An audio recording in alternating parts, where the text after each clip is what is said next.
मोदी जी ने बीच में ई संजीवनी के नाम से टेलीमेडिसिन की शुरुआत की।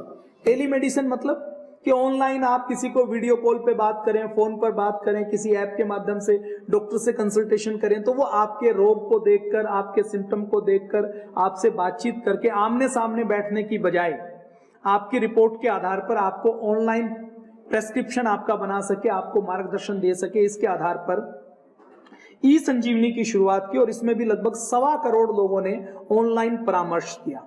अब दूर दराज के लोगों को डॉक्टर तक पहुंच बनाने के लिए और इन सारी चीजों को, बीमा की एजेंसी को रिकॉर्ड एक जगह मिल जाए, बीमा वाले को बीमा के लिए अप्लाई करना है तो उसका रिकॉर्ड सिंक हो जाए, हॉस्पिटल सिंक हो जाए, इसके साथ साथ लैब, केमिस्ट से लेकर अलग अलग किसी व्यक्ति को यदि किसी विशेषज्ञ की जरूरत है तो उस विशेषज्ञ को वो ढूंढ सके, हॉस्पिटल के रिकॉर्ड को ढूंढ सके, तो इन सब के लिए डिजिटल मिशन की शुरुआत की है। मुझे लगता है कि प्रारंभिक चरण में हमें, क्योंकि केवल डिजिटल मिशन में काम नहीं करना, तो इससे ज्यादा जानकारी की आवश्यकता नहीं है।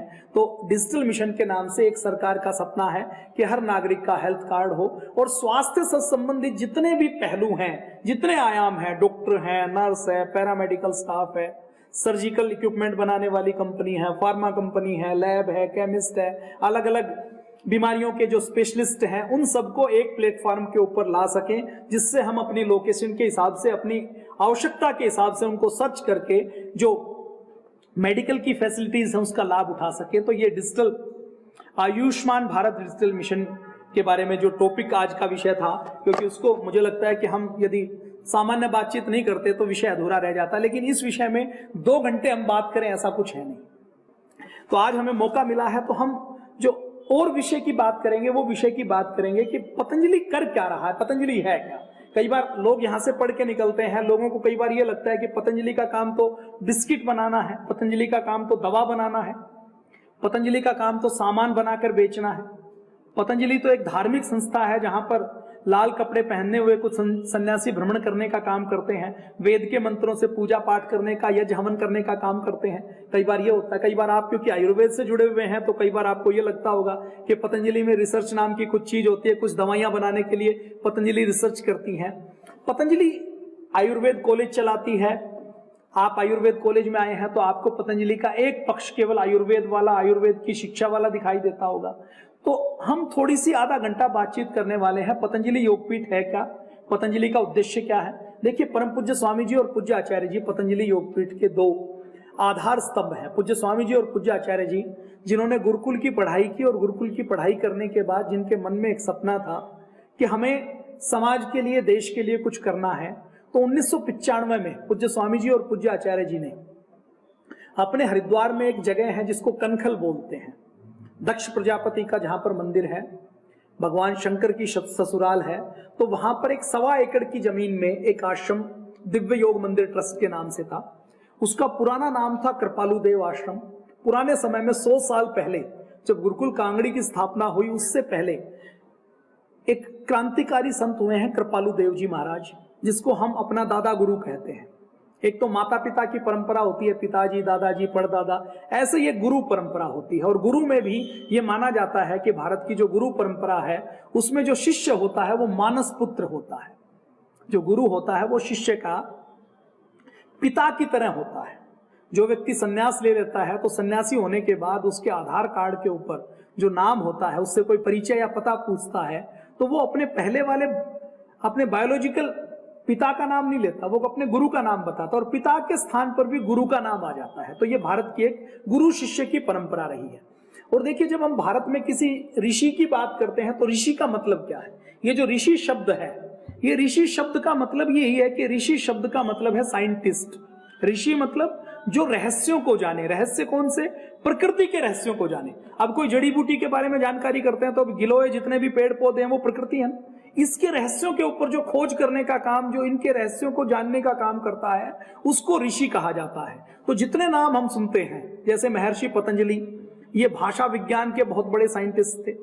इसके साथ साथ महर्षि पतंजलि योग दर्शन की जब बात करते हैं तो वो साइकोलॉजी के बहुत बड़े विद्वान हैं। वो मुक्ति की बात करते हैं कि आप इस शरीर को छोड़कर समाधि की अवस्था को कैसे प्राप्त करें। ऐसे ही हम महर्षि गौतम, कपिल, कणाद, वशिष्ठ, विश्वामित्र, पाणिनि की बात करते हैं, तो ये सब क्या है, ये सब बहुत बड़े साइंटिस्ट हैं और इनके जो लिखे हुए सूत्र हैं वो हम कई बार समझ नहीं पाते। अब 10वीं के किसी विद्यार्थी को आप ये कहो कि आइंस्टीन की थ्योरी को समझ लो, तो वो समझेगा नहीं, समझेगा ना। उसको ये लगेगा कि ये ब्रह्मांड में क्या गति होती है, टाइम ट्रेवल क्या होता है, मुझे इससे क्या लेना देना, उसके ऊपर से ये चीजें निकल जाएंगी। तो कई बार जब हम वेद दर्शन की बात करते हैं, ऋषि मुनियों की बात करते हैं, तो जो चीज हमें समझ नहीं आती तो हमें ये लगता है कि ये तो ऐसे ही दार्शनिक बात है। लेकिन हम अगर उस स्तर पर पहुंचते हैं तो निश्चित तौर पर उनकी खोज भी वही है जो आज एक नोबेल प्राइज विनर जो खोज करता है, वो जो उनकी खोजें हैं, उन्होंने जो दर्शन में लिखा है, हमारे महर्षि चरक सुश्रुत की संहिता में लिखा है, उनकी खोजें भी उसी स्तर की हैं। आपको हो सकता है मेरी बात में अतिशोक्ति लगे, लेकिन अतिशोक्ति नहीं है। आप गहराई से उतरेंगे तो किसी ना किसी दिन मेरी इस बात से आप सहमत हो जाएंगे। मैं भी आंख मूंद कर सहमत होने वाले व्यक्तियों में से नहीं हूं। तो पूज्य स्वामी जी और पूज्य आचार्य जी ने यह कार्य करना शुरू किया। जब उन्होंने ये कार्य करना शुरू किया तो उस समय पूज्य स्वामी शंकरदेव जी महाराज होते थे। पूज्य स्वामी शंकरदेव जी महाराज ने कहा कि ये आश्रम, छोटा सा आश्रम, 1.25 एकड़ जमीन में, ये आप संभाल लीजिए। उस समय आश्रम की स्थिति ये थी कि दोपहर को भोजन मिल जाए तो शाम को भोजन बनाने के लिए आटा नहीं होता था।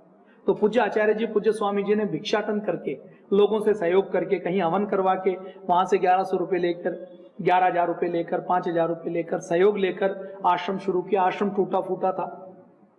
योग करवाना शुरू किया। योग प्राणायाम करवाने से जब लोगों की बीमारियां दूर हुई तो पहले 2 लोगों को योग सिखाया, फिर 100 लोगों को सिखाया, फिर 500 लोगों को सिखाया, फिर 1000 लोगों को सिखाया।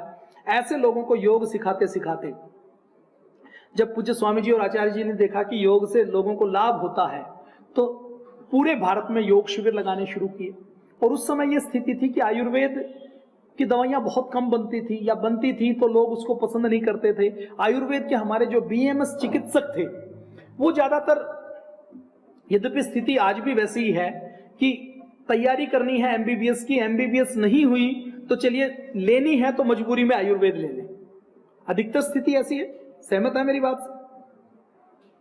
है ना ऐसी स्थिति कि प्रेफरेंस किस चीज की है? क्योंकि राजाश्रय उसी को है, लोग उसी को पसंद करते हैं, तो एमबीबीएस का ठप्पा लगवाना ज्यादा पसंद करते हैं।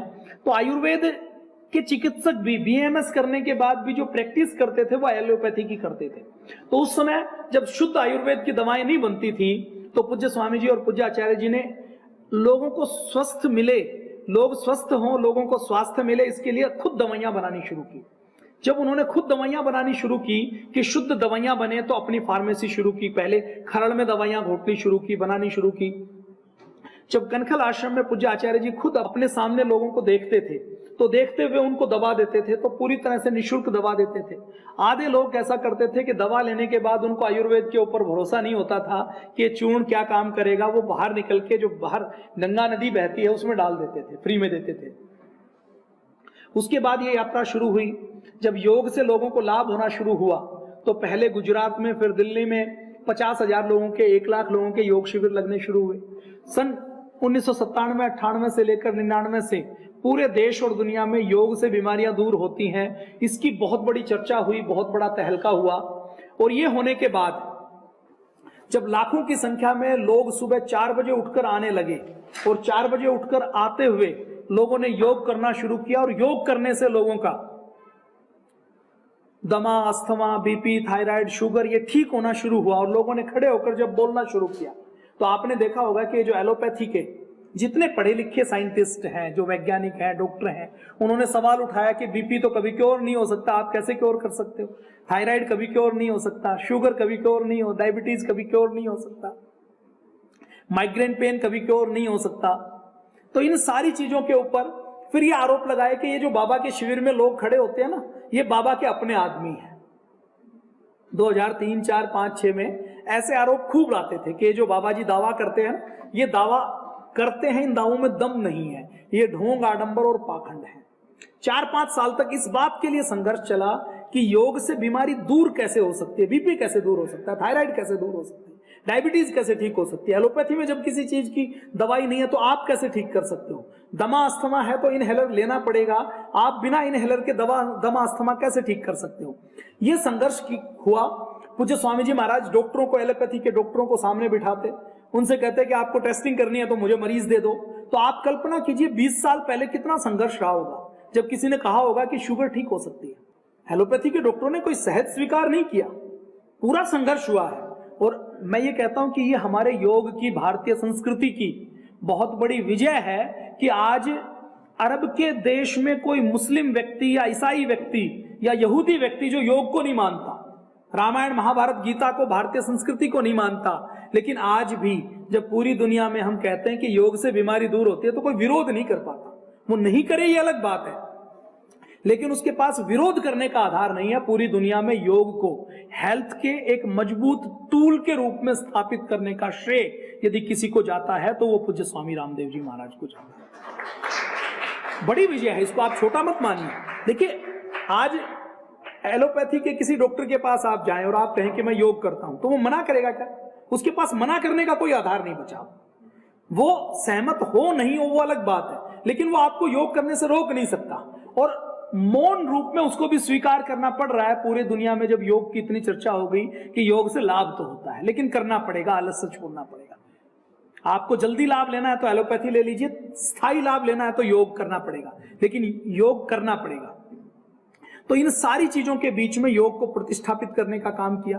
योग से बीमारियां दूर होते हैं, इसके लिए ट्रायल किए गए। लखनऊ का जो सहारा हॉस्पिटल है, लखनऊ का दूसरा जो सरकारी हॉस्पिटल है, वहां से टीम्स बुलाई गई। उन्होंने लोगों का एलएफटी से लेकर दूसरी चीजें, अलग अलग पैरामीटर्स चेक किए और 7 दिन के शिविर से पहले चेक किए, 7 दिन के शिविर के बाद चेक किए। इन सारे संघर्षों के बाद आज योग ये स्थापित हो चुका है कि योग से ये होता है। फिर दिव्य फार्मेसी से अलग अलग जो दवाएं बनानी शुरू की, तो आयुर्वेद की दवाओं के नाम पर आपने देखा होगा कि आयुर्वेद की दवाओं के नाम पर कुछ भी पैक करके बेचा जाता है। आयुर्वेद की दवाओं में आयुर्वेद की कोई दवा बनानी है तो उसमें जो उसके इंग्रेडिएंट्स होने चाहिए वो लिए या नहीं लिए, उनकी स्थिति क्या है, उनके अंदर जो फाइटो कंपाउंड्स होने चाहिए उनकी स्थिति क्या है, कौन सा हिस्सा लेना है, किस शुद्धता के आधार पर दवा बनानी है, उन सब के ऊपर ध्यान नहीं दिया जाता था। और आयुर्वेद के नाम पर कुछ भी कूट कर, पीस कर, मिलाकर, घोट कर लोगों को दे दिया जाता था और उसके कई बार इफेक्ट नहीं होते थे बल्कि साइड इफेक्ट होते थे। तो इन सारी चीजों के बीच में दिव्य फार्मेसी की स्थापना की। दिव्य फार्मेसी ने प्रामाणिकता के आधार पर जितने भी आधुनिक पैरामीटर्स हैं, जीएलपी, जीएमपी, आईएसओ, सास, सीएमएस से लेकर जितने मॉडर्न मेडिकल साइंस के पैरामीटर्स से लेकर क्वालिटी मैनेजमेंट से लेकर क्वालिटी कंट्रोल्स के जितने भी सर्टिफिकेशन होते हैं, उनको लेकर पूरी दुनिया के सामने प्रामाणिकता के साथ कहा कि हम ये दवा बनाते हैं। अब देखिए आयुर्वेद की दवा कितनी कॉम्प्लिकेटेड है। मैं एक विज्ञान की बात करता हूं, मेटेरियल साइंस की। तो अभी देखिए भस्म निर्माण की जो कला है वो मैं कहता हूं दुनिया का सबसे बड़ा विज्ञान है। हमारे ऋषि मुनि दुनिया के सबसे बड़े वैज्ञानिक थे। अब लोहे की एक भस्म बनानी है, लोहे की भस्म कैसे बनाई जाती है, आप में से कोई बता सकता है? देखिए मैं आपको एक बात और कहता हूं, बड़ी विनम्रता से कहता हूं, आयुर्वेद की जो हमारी परंपरा थी उसमें 7 साल के कोर्स में वैद्य नहीं बनता, वैद्य आजीवन सीखता है। जो आचार्य चंद्र जी की जैसे जिन पुस्तकों की मैंने बात की, उस समय जो एक वैद्य का बेटा होता था वो 5 साल की उम्र में अपने पिताजी के पास बैठना शुरू करता था। नहीं 5 साल की उम्र में जब वो पिताजी के पास बैठता था, जो पिताजी वैद्य है वो आते ही व्यक्ति की नाड़ी देखते थे, सिम्टम देखते थे, उसको कहते थे कि पहचान, फिर उसको कहते थे कि दवा बनानी है तो गिलोय लेकर आ, तुलसी लेकर आ, और तुलसी ऐसी होनी चाहिए, गिलोय ऐसी होनी चाहिए, इस मौसम में तोड़नी चाहिए, उसको ऐसे कूटो, पीसो, बनाओ। और उसके बाद उस व्यक्ति की 25 साल तक उम्र तक आते हैं तो उसकी पढ़ाई कितनी होती थी। और वैद्य जो होते थे अनपढ़ नहीं होते थे। पुरानी पांडुलिपियों में ये वर्णन आता है कि मैंने इस पांडुलिपि को जो लिखा है, उस पांडुलिपि में हमारे ऋषियों के, इतने ऋषियों की जो लाइब्रेरी मेरे घर में थी, उन सबसे रेफरेंस लेके लिखा। इसका मतलब क्या है कि जो वैद्य होते थे वो पढ़े लिखे होते थे, बस उनका जो कॉलेज होता था वो पिताजी दादाजी वाला कॉलेज होता था, गुरु शिष्य वाला कॉलेज होता था। 25 साल की उम्र तक उसका वर्किंग एक्सपीरियंस कितना होता? 20 साल होता था कि नहीं होता? अब आप कल्पना कीजिए कि जब वो व्यक्ति 50 साल का हुआ या 70 साल का हुआ, 100 साल तक तो लोग जीते, आज भी जीते हैं। आपके गांव में आप दादा नानी बुआ बुआ के यहाँ जाओगे तो आपको 100 साल के, 95 साल के, 90 साल के व्यक्ति मिलते हैं कि नहीं? तो ये कोई हम ऐसी बात नहीं कर रहे कि वो रामायण काल की 200 साल की पुरानी, 2 लाख साल पुरानी बात कर रहे हैं। तो उस समय जब 100 साल का एक कोई वैद्य होता था तो आप कल्पना कीजिए वो कितने मरीजों को देख चुका होता था कि नहीं। और कोई भी वैद्य पुराने काल में, आयुर्वेद भी पुराने काल में ऐसा आयुर्वेद नहीं था कि जो डिब्बी में बंद हो गया। आयुर्वेद में वैद्य जो दवा बनाता था उसकी खुद की फार्मेसी होती थी, वो खुद अपनी दवा बनाता था। तो मैं बहुत गंभीरता इसके साथ आपसे निवेदन करता हूं कि यदि आपको दवा बनानी नहीं आती तो आप अच्छे वैद्य नहीं बन सकते। पैक की हुई दवा लेंगे, दवा कैसे बनाई जाती है उसकी जानकारी नहीं होगी तो अच्छे वैद्य नहीं हो सकते। हम उस परंपरा पे ला पाए अपने भारत को। आप कल्पना कीजिए कि 5 साल का बच्चा जिसका उद्देश्य है, अच्छा वैद्य कौन बनता था? जिसका सेवा करने का उद्देश्य। तो वैद्य वही बनता था जिसका उद्देश्य होता था कि मुझे तो मोक्ष की प्राप्ति करनी है, लोगों की सेवा करनी है, लालच नहीं करना, लोगों को जीवन को बचाने का काम करना है। ऐसे लोगों को वैद्य बनाया जाता था। तो अपने भारत में ऐसा समय आए कि 5 साल के बच्चे को तय हो कि मुझे डॉक्टर बनना है और वो उस समय डॉक्टर के पास उसकी ट्रेनिंग शुरू हो जाए, ये एंट्रेंस एग्जाम का झंझट नहीं हो और उसको यदि डॉक्टर बनाया जाए, उसको यदि वैद्य बनाया जाए तो वो मानवता की कितनी बड़ी सेवा कर सकता है। तो लो भस्म की मैंने दिव्य फार्मेसी में जाके बात की कि जो भस्म बनाता है कि भस्म कैसे बनाते हैं, तो उसने बताया कि लो भस्म बनाने के लिए खास प्रकार का लोहा लेते हैं, उसका चूर्ण करते हैं, चूर्ण करने के बाद उसको खरल करते हैं, खरल करने के बाद वो जो भावना देना बोलते हैं उसको खरल करने के बाद फिर उसको हम गोमूत्र में उसको खरल करने के बाद उसको डुबो कर रखते हैं 1 दिन तक, 2 दिन तक, 3 दिन तक, कुछ उसने पीरियड बताया। फिर उसको खरल करते हैं, गर्म करते हैं, फिर उसको उड़द के दाल के पानी में भिगोते हैं, फिर उसको खरल करते हैं, फिर उसको एलोवेरा के पानी में भिगोते हैं, फिर खरल करते हैं, फिर उसको फला चीज में भिगोते हैं। ऐसे 10 साइकिल करते हैं और 10 साइकिल करने के बाद वो लो भस्म बनते हैं। अब वो 10 साइकिल करने में 1 महीने का समय लगता है। अब कोई मुनाफा कमाने के लिए लो भस्म बनाएगा, लोहे का जो चूर्ण है उसको आप 1 साइकिल करने के बाद भी रगड़ कर किसी मरीज को खिला दोगे तो मरीज को पता नहीं लगने का। और तो कई बार लैब में भी पता नहीं लगता।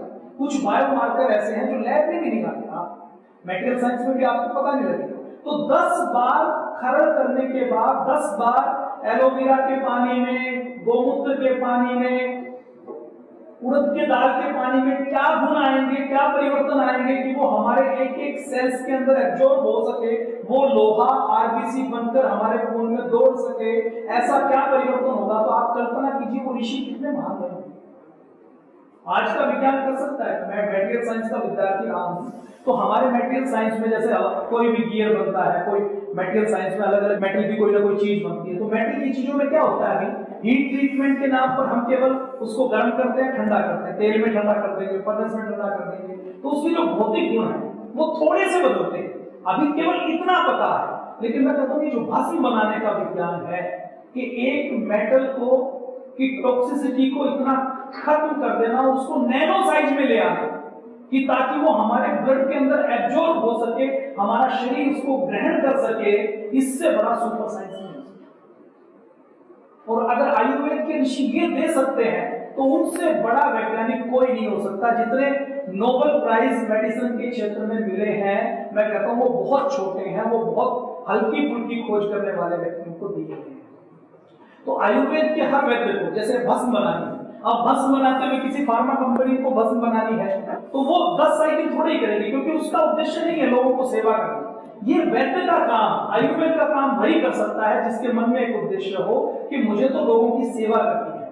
देखिए, मैं पूज्य स्वामी जी महाराज की सेवा में रहता हूं और मैं यदि कहूं कि हमारा जो हिंदू धर्म है, सनातन धर्म है, वो मुसलमानों से, ईसाइयों से, यहूदियों से अलग कैसे है, तो हमारा जो एक कोर सिद्धांत है, जो मूल सिद्धांत है, वो उनसे अलग है। हमारा सिद्धांत क्या है कि हम पुनर्जन्म और कर्मफल को मानते हैं।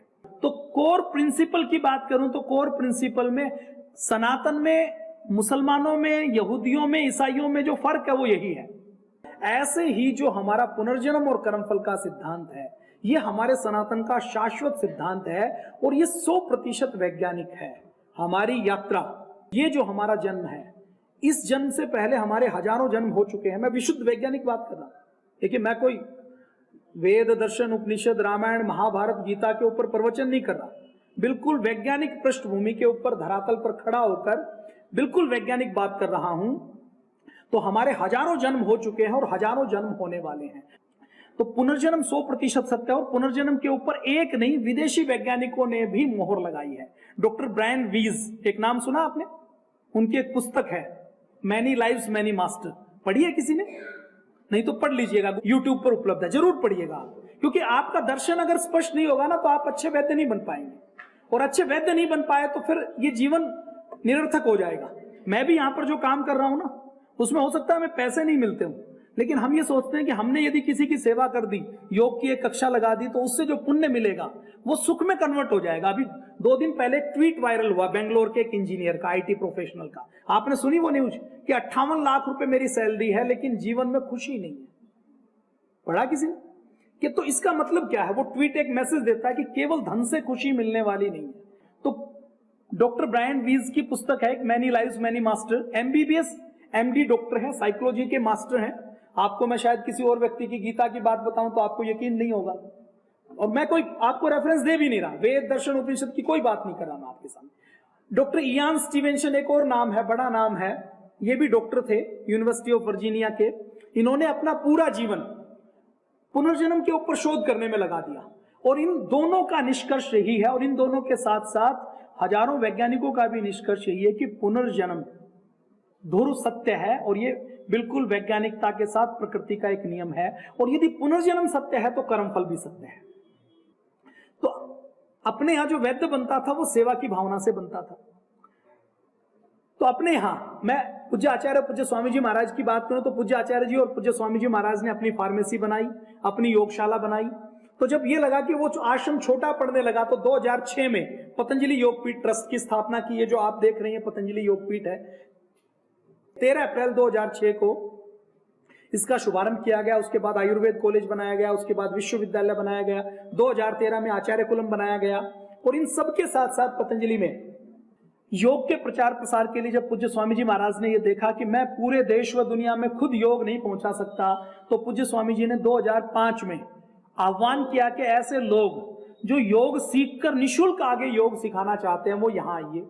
तो ऐसे हम जैसे हजारों व्यक्ति यहाँ पर आए, उनको पूज्य स्वामी जी महाराज ने 11 दिन यहीं पर रख के निःशुल्क उनके भोजन की, आवास की सारी व्यवस्थाएं करके उनको योग शिक्षक बनाया और योगाचार्य बनाकर ये कहा कि आप जहां पर रहते हैं वहां पर 23 घंटे आप अपना काम करें, और आपको 1 घंटा अपने घर परिवार नौकरी व्यापार में 23 घंटे काम करते हुए 1 घंटा आपको अपने घर के पास किसी पार्क में, किसी सार्वजनिक स्थान पर खुद योग करना है और दूसरों को योग करवाना है। इस उद्देश्य के साथ पूज्य स्वामी जी महाराज ने योग शिक्षक बनाने शुरू किए। 2005 में 3000 लोगों को योग शिक्षक बनाया, 2006 में और 4000 लोगों को योग शिक्षक बनाया, और 2009 आते आते पूरे देश के 600 से अधिक जिलों में, 5000 से अधिक तहसीलों में और लगभग 20,000 से अधिक गांवों में 1 लाख से अधिक योग शिक्षक तैयार हो गए।